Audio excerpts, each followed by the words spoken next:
जानकारी इस वक्त की आपको बता रहे हैं। विक्ट्री डे पर बड़ी परेड करने की तैयारी जो है वो रूस की तरफ से की जा रही है। ब्रिटेन, अमेरिका इंटेलिजेंस अफसरों का दावा, यूक्रेन में ऑपरेशन के नए फेज का ऐलान हो सकता है। इसे समझिए कि अगर इस तरह की सुगबुगाहट हो रही है कि नए ऑपरेशन के फेज का ऐलान हो सकता है, तो इसमें सीधे सीधे यही निकल कर आ रहा है कि ये युद्ध जो है वो कहीं ना कहीं खत्म नहीं होगा। और ऐसा रूस की तरफ से कोई स्टेप लेता हुआ रूस नहीं दिख रहा है। अब इस बीच अगर बात करें यूक्रेन की, तो यूक्रेन कहीं ना कहीं सरेंडर अपने आप को करता हुआ दिख रहा है। ऐसा इसलिए क्योंकि कहा गया है यूक्रेन की तरफ से, जेलेंस्की कह रहे हैं कि रूस को बुलाया जाए, बातचीत की जाए, क्योंकि इससे पहले यूक्रेन की तरफ से और जेलेंस्की की तरफ से ये कहा गया था कि अगर ये युद्ध नहीं रुका तो हम भी ईंट का जवाब ईंट से देंगे। और इसीलिए आज विक्ट्री दिवस है रूस का, और अभी तक जो निगाहें थी वो इसी बात पे थी कि किस तरह का ऐलान जो है रूस की तरफ से किया जा सकता है। जो ये विवाद है, क्या इस विवाद को सुलझाने की तरफ रूस आगे बढ़ रहा है या फिर नहीं। लेकिन अब एक नए ऑपरेशन की सुगबुगाहट जो है वो होती हुई दिखाई दे रही है। तो विक्ट्री डे पर एक बड़ी परेड की तैयारी है। ये तो आयोजन रहा रूस के अंदर, आयोजन किस तरह का होगा, क्योंकि विजय दिवस रूस का, ऐसे में बड़े जोर शोर के साथ इस तरह का आयोजन वहां देखने को मिलेगा। लेकिन इस आयोजन के बीच अगर हम कहें कि तमाम देशों की नज़र इस बात पर है कि क्या रूस और यूक्रेन का जंग इसी तरह से चलेगा या ख़त्म होगा, तो इसी पर सभी देश जो हैं नज़रें टिकाए हुए हैं कि आखिर इस मसले का, इस जंग का आखिर आगे अंजाम क्या होगा। फिलहाल रूस आज अपना विक्ट्री दिवस मना रहा है। विक्ट्री डे पर एक बड़ी परेड रूस की तरफ से की जानी है, और इस दिन क्या रूस की नरमी देखने को मिल सकती है यूक्रेन के लिए, ये बहुत बड़ा सवाल है। क्योंकि 75 दिन हो चुके हैं, लगभग यूक्रेन तबाह हो चुका है, और उसके जितने भी लोग हैं कहीं ना कहीं अलग अलग जगहों पे जाके शरण ले रहे हैं। ऐसे में अपने आप को यूक्रेन बचाने की पूरी कोशिश कर रहा है। लेकिन अगर इसी तरह से तबाही का मंजर देखने को मिला तो आने वाले वक्त में यूक्रेन पूरी तरह से तबाह हो जाएगा, नामो निशान यूक्रेन का खत्म होगा। हालांकि यूक्रेन का सहयोग अलग अलग देशों की तरफ से जरूर मिल रहा है, इस तरह की स्थिति नहीं होगी। लेकिन रूस जिस तरह से आक्रामकता के जरिए उसका ये जो रूप देखने को मिल रहा है, और लगातार भारी भरकम गोलाबारी, मिसाइलें दागी जा रही हैं रूस की तरफ से, अब ऐसे में लग रहा है कि हो सकता है कि आने वाले दिनों में रूस अगर पीछे नहीं हटता तो यूक्रेन की तबाही बहुत नज़दीक होगी।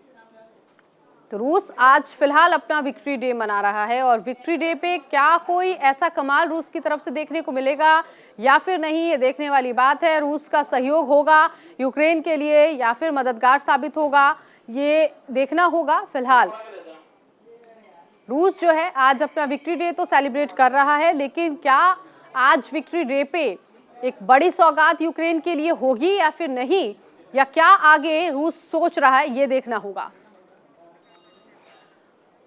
डिफेंस एक्सपर्ट इस वक्त हमारे साथ अनुज माथुर जुड़ गए हैं, मेजर जनरल। सर, स्वागत है आपका न्यूज़ इंडिया पर।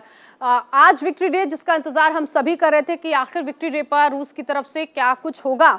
लेकिन सर, जिस तरह से जेलेंस्की ने कल कहा है कि आप आइए, हम बातचीत के लिए तैयार हैं, क्या लगता है आपको कि यूक्रेन अब कहीं ना कहीं सरेंडर करता हुआ दिख रहा है? नहीं, सरेंडर करता तो नहीं दिख रहा है, लेकिन ये बात आप देखिए कि जिस प्रकार से लड़ाई अब चलती चली आ रही है और जिस प्रकार से रूस लगातार इन पे हमले करते चला आ रहा है, तो कहीं ना कहीं मुझे लगता है कि ये अब बातचीत का रास्ता इनको ढूंढना पड़ेगा।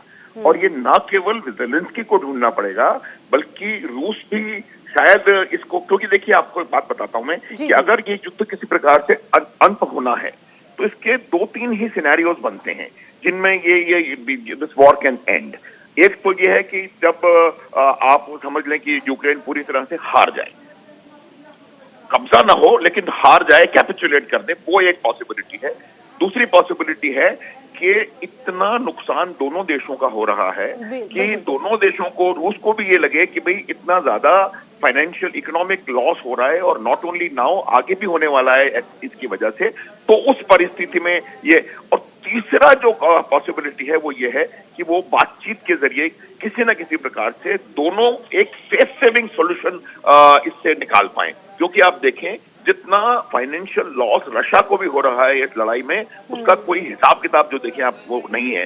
तो मुझे ये लगता है कि अब शायद परिस्थिति ऐसी आ गई है कि वो फेस सेविंग अपना सॉल्यूशन ढूंढने की कोशिश जरूर करेंगे।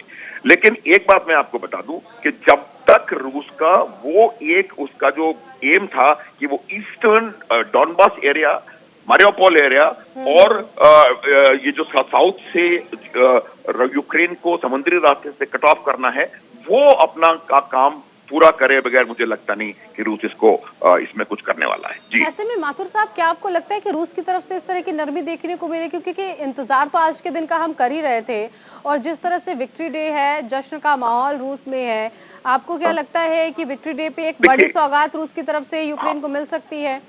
देखिए, मुझे नहीं लग रहा है, क्योंकि मैं आपको इसकी वजह बताता हूँ। वजह ये है कि रूस का जो उनका जो मकसद था वो अभी मुझे लगता नहीं कि पूरी तरह से उनको हासिल हुआ है, पहली बात। दूसरी बात ये है कि जिस प्रकार से फिनलैंड और स्वीडन उस तरफ भी कुछ एक्टिविटीज बढ़ रही हैं, तो मुझे ये लग रहा है कि कहीं ना कहीं ये कुछ समय और रशिया जो है वो वेट करेगा और वो देखेगा कि किस प्रकार से फिनलैंड और स्वीडन वगैरह इसमें नाटो की तरफ बढ़ने के लिए अपना बढ़ेंगे या नहीं बढ़ेंगे, और किस प्रकार से किन शर्तों पर ज़ेलेंस्की इसको लड़ाई को रोकने पर मंजूरी देंगे। तो ये मुझे लगता नहीं कि कोई बहुत बड़ी सौगात मिलने वाली है, लेकिन हाँ, थोड़ी उनमें लचक उनकी सोच में आई है, और मुझे लगता है कि जिस प्रकार से उनको भी नुकसान हो रहा है लगातार, तो वो कोई ना कोई फेस सेविंग सोल्यूशन इसमें से निकालने का प्रयास करेंगे।